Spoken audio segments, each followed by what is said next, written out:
오늘 이 시간 여러분들과 함께 기도라는 제목을 가지고 여러분들과 함께 나눌 텐데요. 지난 말씀과 연결해서 여러분들과 함께 나눌 건데, 그 말씀을 통해서 여러분들이 진정으로 하나님께 기도하는 것이란 어떤 것인지, 그리고 야고보가 이제 생각하고 있는 기도란 무엇인지에 대해서 함께 나누는 시간 되기를 소망합니다. 하나의 질문으로 시작해 보려고 합니다. 여러분, 하나님이 어떻게 하면 기뻐하실까요? 어떻게 하면 기뻐하실까요? 하나님 안에서 생각하고 하나님의 뜻대로 우리가 실천해 나갈 때, 예수님의 사랑을 흘려보낼 때, 그리고 진정으로 하나님이 기뻐하시는 복의 통로가 되어질 때 기쁨이 넘칠 수 있는 것, 그것이 얼마나 감사한 일인지 모릅니다. 이 말씀을 기준으로 살면 세상적인 가치관을 가진 사람들과는 전혀 다른 선택을 할 수 있는 것이 바로 우리 우리 기독교인들입니다. 바로 이 부분이 우리가 세상 속에서 구별되는 지점이라고 저는 생각이 되어집니다. 또 하나님을 알지 못하는 분들에게 도전이 되고, 또 감동도 주고, 또 어떤 때는 질문을 유발하기도 합니다. 도대체 저들 안에 무엇이, 어떤 생각이 있길래 왜 저런 결정을 선택할 수 있을까라고 그런 질문을 하게끔 만들 수 있는 것, 진정한 크리스찬의 모습이지 않을까 저는 생각이 되어집니다. 그리고 저는 이것을 우리는 예수 그리스도의 향기, 그리고 그리스도인의 선한 영향력이라고 하기도 합니다. 그럴 때 복음이 자연스럽게 전해지고 우리는 복음의 사명을 이룰 수 있게 되어집니다. 사실 전도라는 것은 저는 이렇게 생각합니다. 성도가 성도답게 살아가는 것, 성도가 성도답게 사랑하는 것, 그것이 강력한 전도인 것을 믿습니다.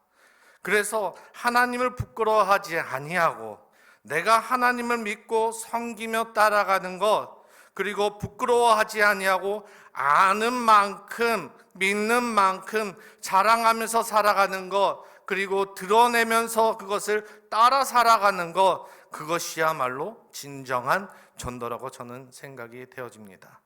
여러분, 한자를 보시면요, 이런 얘기가 있죠. 수신제가 지국평천하, 그리고 가와 뭐라고요? 만사성이라는 단어가 있습니다. 여러분, 이 말을 들으면 무슨 의미를 하죠? 그것은 가장 가까운 나의 삶의 현장에서부터 내가 제대로 살아가는 것, 그리고 그리스도인다운 삶을 살아가는 것, 하나님의 자녀답게 살아갈 때 우리가 사는 세상을 전부는 바꾸지 못할지언정 우리가 만나는 한 사람의 영혼을 영적으로는 변화시킬 수 있다라는 거 저는 생각이 되어집니다. 이것이 바로 그리스도 안에 선한 영향력이라고 저는 생각이 되어집니다. 초대교회 믿음의 본질을 지키려 했던 성도들의 삶도 그랬을 거라 생각이 되어집니다. 또한 야고보가 그토록 유혹과 핍박에 시달리는 성도들을 굳세게 말씀으로 붙잡아 주려고 노력했던 이유가 바로 여기에 있습니다. 거친 세상 속에서 시험이 찾아올 때 성도의 삶으로 이겨내는 것, 크리스천다운 삶으로 이겨내는 것, 바로 이것입니다. 저와 여러분의 믿음이 그러한 믿음이 되었으면 좋겠어요. 지난 시간 야고보가 첫 번째 시험으로 주제를 꺼내들면서 처음으로 이제 시험 나갈 때 어떤 자세와 태도로 가져야 할지 알려주었는데, 그 내용이 오늘은 그것을 이겨나갈 수 있는 구체적인 방법을 알려주고 있습니다. 다시 얘기하면 시험을 구체적으로 이겨나가는 방법을 알려주고 있습니다. 그 구체적인 방법이 무엇이냐? 바로 기도라는 것이에요. 시험을 이겨나갈 수 있는 방법이 뭐라고요? 기도라는 것이에요. 시험을 이기고 극복할 수 있는 가장 강력한 구체적인 방법이 있다면 그건 기도밖에 없어요. 오늘 그 시험을 이기게 하는 기도, 어떤 기도인지 말씀에서 배우고 은혜의 시간이 될 수 있기를 간절히 축원합니다. 첫 번째 우리는 먼저 우리가 하나님께 기도할 때 어떻게 기도해야 되냐? 지혜를 구하는 기도가 되어야 됩니다. 뭘 구해야 된다고요? 지혜를 구하는 기도가 되어야 됩니다. 지난주 주일에 제가 시험을 당할 때 우리는 가져야 될 자세는 어떻다고요? 기쁘게 여길 줄 알아야 된다고 했습니다. 그런데요, 우리 현실적으로 선뜻 기쁘게 여기면서 받아들이기가 쉽지 않습니다. 이유는 뭐죠? 그것은 시련이 찾아오면 우리는 감정적으로 너무나 쉽게 매몰되기 때문에 그렇습니다. 이러한 나에게 주어진 이런 상황, 이 시험이라는 상황에 분노가 치밀어 오를 때도 있고요, 이런 어려움으로 인해서 내가 좌절하고 낭망할 때가 있고 증오심이 일어날 수도 있습니다. 본인이 어쩔 수 없는 이런 상황 때문에 찾아오는 우울감도 있습니다. 절망적인 마음들, 우린 그 감정에 사로잡힐 때가 너무나 많다는 것이요, 사람이라면 당연한 것이요, 감정에 휩쓸리는 거, 그거 역시 당연한 것입니다. 근데 감정에 휩쓸리기 시작하면 기쁨이란 것을 찾아볼래야 찾아볼 수 없다라는 것입니다. 단, 이 기쁨을 감정적으로만 생각한다면 우리는 조금 더 그리스도의 삶이 아니라 그냥 세상적인 사람으로 머무를 수밖에 없습니다. 하지만 성경에서 말하는 기쁨은 단순히 이런 감정적인 기쁨을 말하는 것이 결코 아니에요. joyful, 너희가 감정적으로 기뻐하라, 그냥 즐거워해라, 지금 이 순간을 즐겨라 라고 이야기를 하는 것이 아니에요. 그 기쁨이란 것은 현상에 의해서 오는 기쁨이 아니라 존재에서 오는 근본적인 기쁨이라는 것이에요. 지금 시시비비로 인하여서 내가 어떤 것으로 통하여서 내가 오는 기쁨이 아닌 것이에요. 하나님의 자녀로 인해서, 내가 하나님의 자녀됨으로 인해서 내가 그 안에서 기쁨을 느끼게 되는 것이에요. 하나님 안에서 누리는 빼앗길 수도 없는, 누구에게도 빼앗길 수 없는 구원의 기쁨이 오기도 하고요, 하나님 품 안에서 안긴 그 안정감에서 오는 기쁨이 우리에게 찾아오기도 합니다. 하나님 안에 있는 기쁨을 선택할 수 있는데, 그런데 문제는 무엇이냐? 우리에게는 그러한 지혜가 없다라는 것이. 그래서 우리는 무엇을 구해야 된다? 하나님의 지혜를 구할 줄 알아야 된다라는 것입니다. 믿으십니까? 이것이 우리에게 중요한 문제입니다. 우리에게 찾아오는 여러 가지 상황들, 시험을 우리가 받아들일 때 하나님의 관점으로, 하나님의 뜻으로, 하나님의 관점을 해석하고 이해할 줄 아는 것, 그것이 바로 하나님의 지혜인 줄 믿습니다. 그래서 우리는 이 지혜가 필요한 것이에요. 이 지혜가 없으면 우리는 시험에 올 때 100% 넘어지게 되어 있습니다. 누군지 다 넘어지게 되어 있습니다. 반면 이런 하늘에서 오는 지혜가 있으면 어떤 아무리 강한 유혹이 찾아올지라도 우리는 그 유혹을 이겨나가게 될 수 있다는 것입니다. 우리 유혹의 첫 장면을 보면요, 정말 남자들이 쓰러질 수밖에 없는 유혹이 있습니다. 창세기 39장 보면은 대표적인 이해가 나오죠. 요셉의 이야기입니다. 요셉은 이렇게 얘기합니다. 제가 한번 읽어보겠습니다. 이 집에는 나보다 큰 이가 없으며 주인이 아무것도 내게 금하지 아니하였어도 금한 것은 당신뿐이니 당신인 그의 아내이니라. 누구를 말하는 거죠? 당신이라는 사람? 누구죠? 보디발의 아내라는 것이에요. 지금 유혹을 당하고 있는 상황이에요. 그때 그것을 어떻게 하죠? 떨쳐버리게 됩니다. 그런즉 내가 어찌 이 큰 죄를 행하여 하나님께 지을까? 여러분, 지금 누구에게 죄를 짓는다고요? 지금 보디발이요? 지금 보디발의 아내에게 죄를 짓는 겁니까? 아니에요.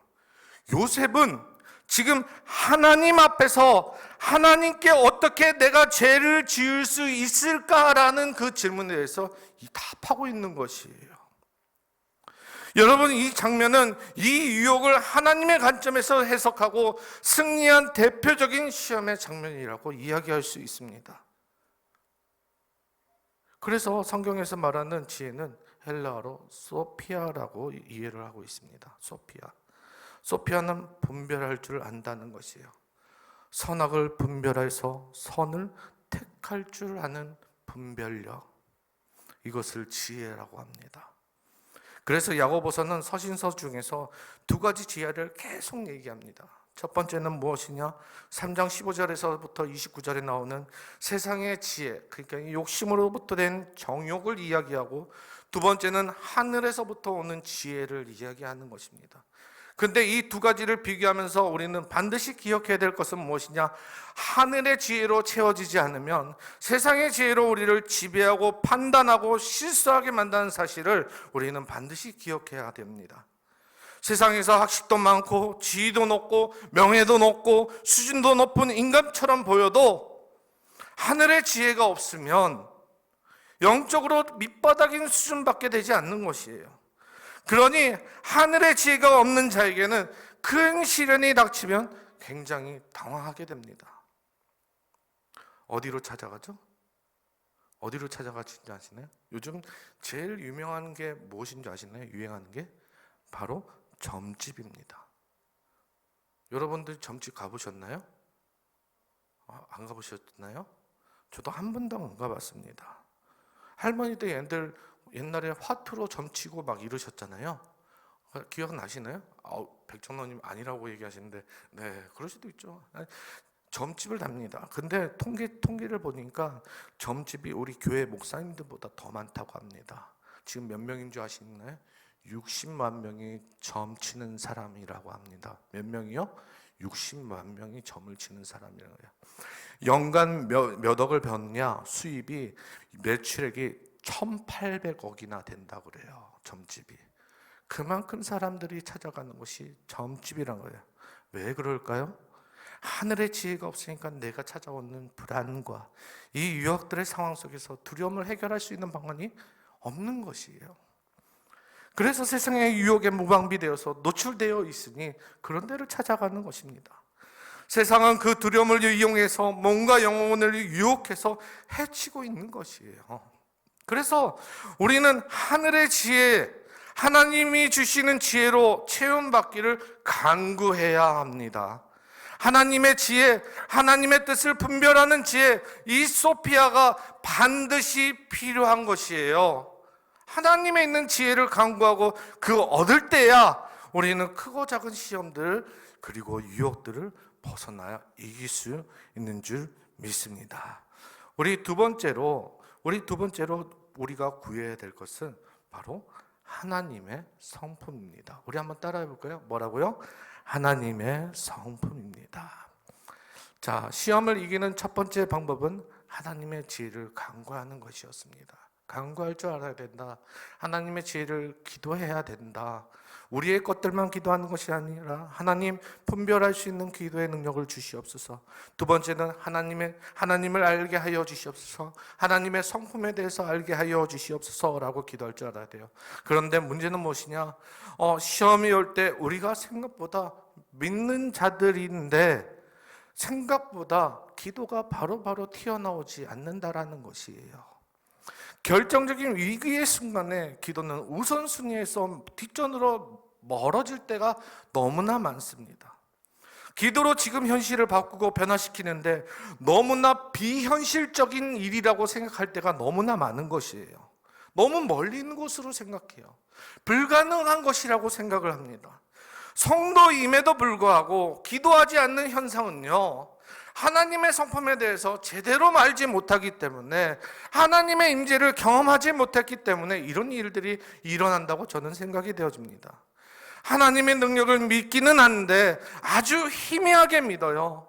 어려움을 찾아오면 먼저 내 힘으로 뭔가 열심히 힘을 내서 뭔가 해보려고 노력하면서 안간힘을 씁니다. 그러다가 해서 안 되고 넘어지고 지치고 완전히 심각해진 후에야 기도 제목으로 들고 주님 앞에 나오게 되는 거예요. 우리 옛날에 목사님이 계셨는데요, 이제 한 목사님이, 그 목사님은 거칠 것이 없는 목사님이세요. 근데 그 목사님은 이빨이 단 한 개도 없으세요. 30대 때 40일 금식하다가 이빨이 다 빠졌어요. 틀니로. 그래서 늘 하시는 얘기가 있었어요. 그 말이세요. 이가 없으면 잇몸이라도 떼워야지. 이 없으면 잇몸이라도 해서 뭔가를 해내야 되는 목사님이셨어요. 그런데 그 목사님이 지금 이 일들에 대해서 지금 그 목사님이 일을 하시는 데 있어갖고 두려움이 전혀 없으신 거야. 한 번 일을 진행하기 위해서 얼마나 큰 노력을 하는지, 얼마나 진지하게 임하시는지 하나님을 알기에 예배에 대해서 생명을 걸고 그 사람들을 불러온다는 것이에요. 여러분들 예배 안 나온다고 협박해 보셨나요? 해보신 적 있나요? 저 자주 해봤습니다. 장로님 안 나오시면은 저 큰일 납니다. 저 여기서 어떻게 될지 모릅니다. 농담 아니에요. 그날 새벽 기도 때 나와서 여기에서 찬양하는 사람들이 가득 채우기 전까지는 예배가 안 돼요. 무조건 다 채워야 되는 거죠. 왜 그럴까요? 하나님이 누구신지 알기 때문에 그게 가능한 것이에요. 그리고 또 한 가지가 또 있는데, 그분이 늘 하는 게 뭐냐, 다 망하고 나서 두 손 들고 오는 사람들이 많다라는 것이에요. 이제 내가 가질 것이 없으니까 그제서야 두 손 두 발 다 들고 이제 주님께 나오는 사람들이 많다는 것이에요. 그런 사람들에게 주님께서 왜 이제 왔니? 라고 물으실 때가 너무 많다는 것이에요. 여러분, 이것은 하나님 능력을 제대로 알지 못하는 것이에요. 마음을 제대로 알지 못하는 것이에요. 반면에 결정적인 순간에 하나님을 찾는 것, 결정적인 그 짧은 순간에 하나님을 찾는 것은 하나님 아버지를 인격적으로 만나서 그 하나님의 힘 되시고 능력 되심을 분명히 아는 사람이라 저는 믿습니다. 실제 하나님의 능력이 선명하고 실제적으로 믿는 것입니다. 다시 예화를 드려야 되는데요. 예전에 사역했던 어떤 제 교회에 한 사모님이 계셨습니다. 부목사님의 사모님이 계셨습니다. 저는 전도사였고요. 근데 딸이 초등학교 3학년짜리 딸이 있었습니다. 학교를 마치고 이제 돌아오는데 그 딸이 횡단보도를 걷다가 덤프트럭에 치인 것이었어요. 근데 사모님 눈앞에서 30m를 쭉 날아가는 것을 보게 되었습니다. 정말 충격적이죠.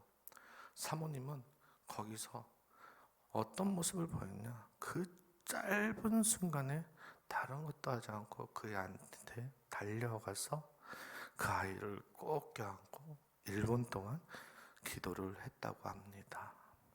참 이례적인 모습이죠. 그 주변에서 너무나 놀라고 너무나 큰 사고인데 그냥 다 지켜만 보고 있었다고 합니다. 사모님이 기도가 마칠 때까지.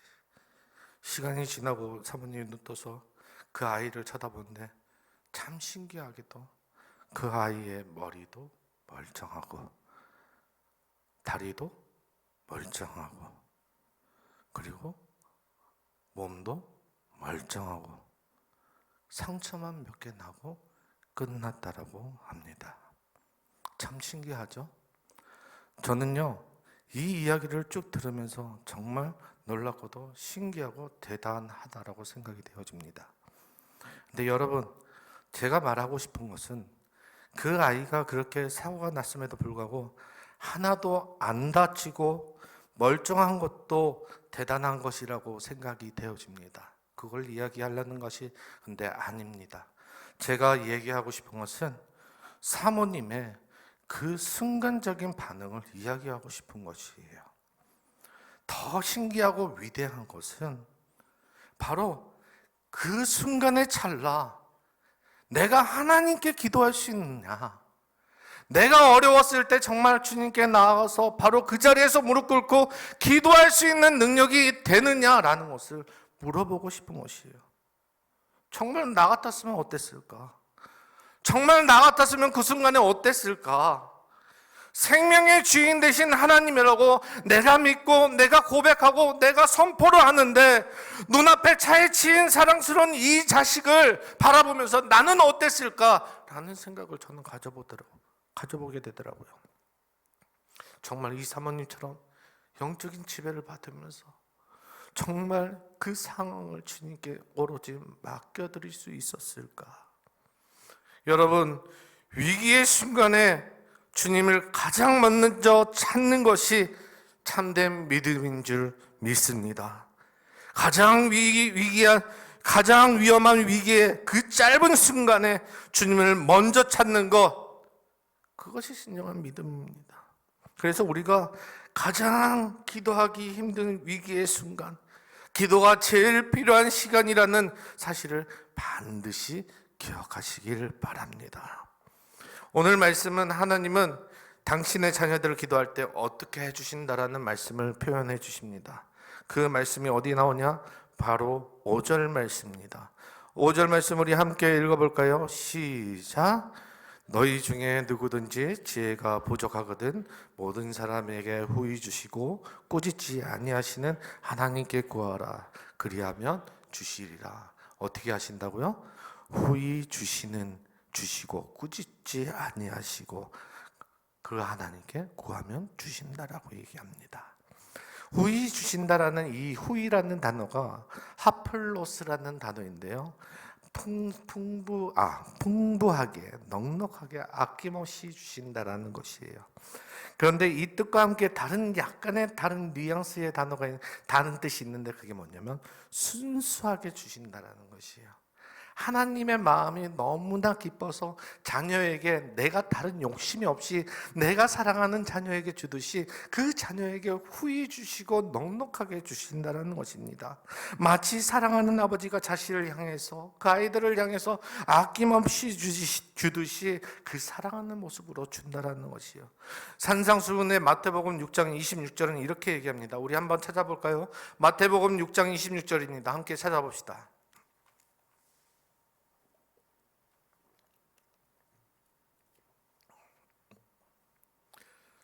마태복음 6장 26절입니다. 우리 함께 읽어봅시다. 시작. 공중의 새를 보라. 심지도 않고 거두지도 않고 창고에 모아두지도 아니하되 너희 하늘 아버지께서 기르시나니 너희는 이들보다 귀하지 아니하냐. 우리 아버지께서는요, 우리를 사랑하는 분이십니다. 근데 그 사랑하신 분이 우리 하나님의 성품을 알므로 인해서 그 하나님께서 일으켜 주신다는 것이에요. 공중의 새를 봐봐. 너희가 심지도 않고 거두지 아니하는 것을 내가 너희로 인해서 줄게. 창고에 모아두지 아니하도 돼. 왜냐하면 너희 하늘의 하나님께서 모든 것을 기르시고 너희들에게 후히 주신 하나님이 너희의 아버지시야 라고 말씀하고 계신 것입니다. 그래서 우리는 하나님의 성품을 아는 거로, 하나님이 누구이신 거로 우리의 할 일은 전적으로 믿음을 가지고 그 뜻을 따라 사는 것, 그것밖에 없는 줄 믿습니다.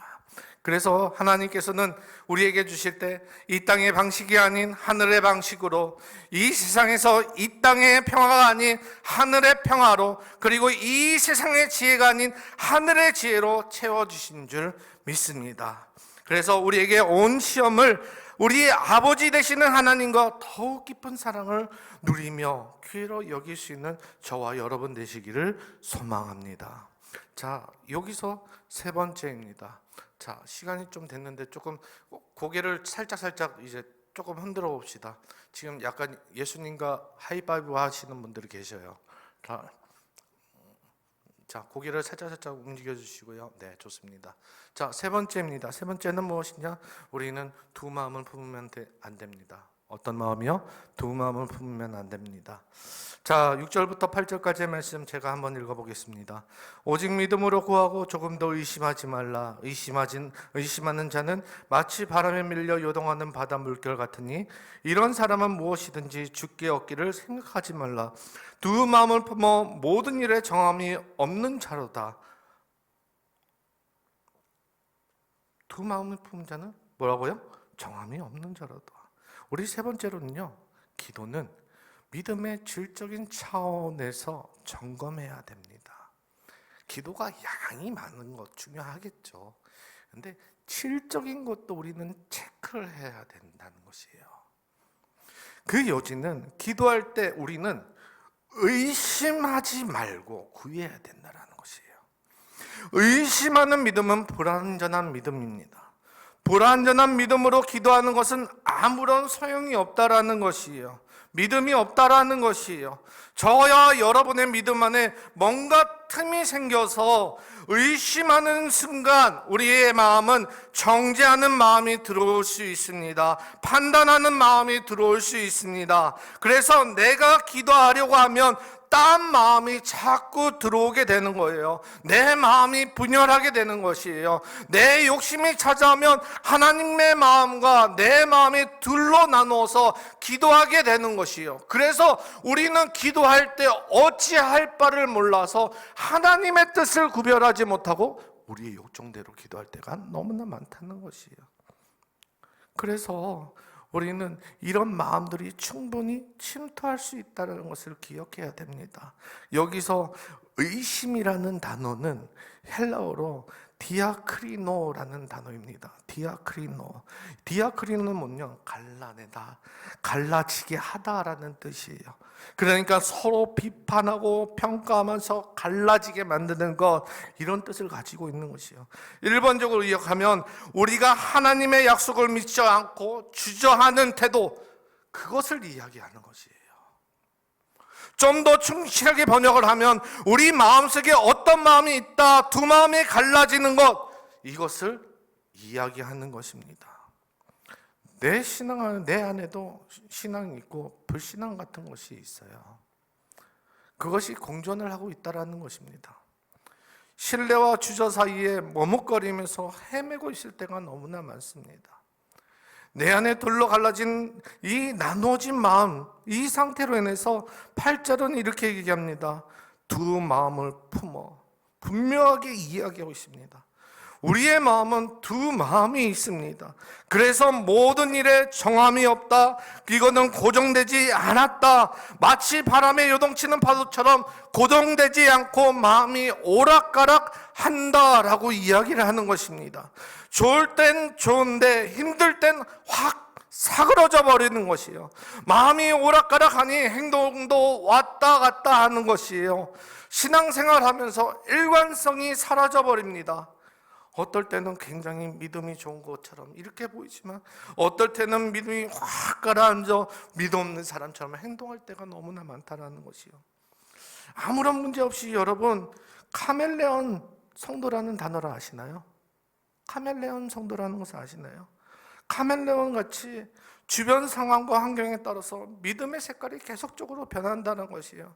그래서 나는 이 세상에서 적응을 잘하고 있다, 이렇게 자기 생각을 하고 있는 것이요. 이때는 이 모습대로, 저 때는 저 모습대로 내가 일관성 없게 내가 변화된 그 모습, 내가 하나님께서 판단하신 그 지혜를 가지고 내가 살아가고 분별해야 되지만 나는 카멜레온처럼 나는 늘 그 상황에 맞춰서 변화되는 그 모습을 속에서 하나님께서 나는 이것도 저것도 아닌 중간적인 믿음의 상태를 가지고 살아가는 것이 오늘 우리의 모습이 될 수도 있다는 것이에요. 그래서 야고보는 이 믿음에는 응답이 없을 것이요, 이 기도에는 너희들이 하나님께 대한 축복을 받지 못한다고 분명히 얘기하고 있습니다. 그래서 7절 이렇게 얘기하는데 우리 7절 다 같이 읽어봅시다. 시작. 이런 사람은 무엇이든지 주께 얻기를 뭐라고요? 생각도 하지 마라. 생각도, 경상도 말하면 치아라. 그쵸? 치아라. 생각도 마라. 치아라. 이거 생각도 마. 하나님을 믿는다고 하지만 세상이 주는 즐거움, 유혹, 아버지 이것도 다 동시에 포기할 수도 없습니다. 즐기면서 살겠어요. 그래서 저울질하면서 기웃기웃거리면서 사는 것이에요. 믿음을 한순간 살짝 포기하면 정말 즐겁고 편할 때가 너무나 많습니다. 정말 그래요. 잠시 한순간 놓아지는 그 순간 너무나 즐거워져 버려요. 코로나 기간 때요. 저희 이제 세종의 교회 오기 전에 교회는 예배를 단 한 번도 쉬지 않았습니다. 단 한 번도 쉬지 않았어요. 오히려 예배를 더 드렸어요. 저는 죽을 뻔했어요. 예배를 더 드리니까 다른 사람 가서 한 번 드리면 되지만 저는 예배를 몇 번을 드리는지 몰랐어요. 그런데 문제 좋은 게 무엇이냐? 그 성도들을 예배를 쉬어야 된다고 하지만 예배를 쉬지 않고 그들로 인해서 거리를, 법적인 규절을 다 지키면서 예배를 지키고, 어떻게 해서라도 한 명이 아프면 거기 가서 음식도 배달해주고 뭐도 해주고 하면서 그들 안에서 예배를 회복할 수 있게끔 많은 것들을 했어요. 워룸이라 해서요, 기도하는 방을 만들어서 그들로 하여금 기도하게 만들었고요, 성경 통독할 수 있게끔 그들의 성경 프로그램을 통해서 우리가 성경을 제대로 읽어보자 해서 영상 주문을 통해서 많은 것들을 해왔습니다. 그랬더니 끝나고 나니까 어떻게 돼요? 떠나는 성도들이 한 명도 없다라는 것이에요. 세상의 즐거움들, 코로나로 인해서 야, 나 이제 더 이상 교회 안 나가도 된다, 그런 자유와 해방감이 아니라 진짜 하나님께서 주시는 그 은혜, 내가 골방에 들어가서 그 은혜를 통하여서 내가 그 시간만큼 주님께서 회복되게 하시고 1대1로 만날 수 있는 기회의 시간을 만들어줬더니 오히려 그 교회는 더욱더 단단해지고 튼튼해질 수 있었다라는 것입니다. 근데 여러분, 우리가 그 즐거움에 빠지는 순간, 그것을 코로나 시기에 탁 넣는 순간 우리는 그 모든 것들을 잃어버립니다. 주님을 향한 잃어버리고 모든 것을 잃어버리게 됩니다. 하나씩 놓아버리기 시작합니다. 마지막 끈에 놓지 않고 잡고 있는 것이 무엇인 줄 아십니까? 주일 영상 예배입니다. 그래서 저는 마음속으로 마음이 참 아픈 것이, 주일 영상 예배를 해야 되는지 말아야 되는지 그것이 참 고민이에요. 왜냐하면 그것만 틀어놓고 나는 예배를 드렸다, 정말 신앙이니까? 라는 고민을 많이 하게 됩니다. 제가 오늘 이 말씀을 주저리 많은 이야기들을 했습니다. 그러나 저 여러분들과 함께 이런 기도를 했으면 좋겠습니다. 정말로 우리 백향목교회가 하나님께 지혜를 통해서, 지혜를 얻어서 주님께 기도하는 정말 분별된 주의 백성 되기를 소망합니다. 그리고 하나님의 성품을 알므로 인해서 하나님의 능력이, 하나님의 일들이 이곳에서 일어나기를 소망합니다. 세 번째는 다른 것이 아닙니다. 하나님께서 주시는 온전한 믿음을 가지고 내가 아버지 하나님께 기도했더니 두 마음 분지 않고 온전히 하나님 말씀을 가지고 기도했더니 이것이 이루어졌더라라고 간증이 세워지는 우리 주의 교회가 되기를 소망합니다. 여러분들, 시험이 올 때 다른 것을 쳐다보지 마세요. 시험이 다가왔을 때 다른 것을 의지하지 마세요. 그 어떤 것이 오더라도 우리가 다른 것을 쳐다보면 안 됩니다. 무엇을 보냐? 주님을 바라봐야 됩니다. 주님을 바라보고 주의 얼굴을 구해야 됩니다.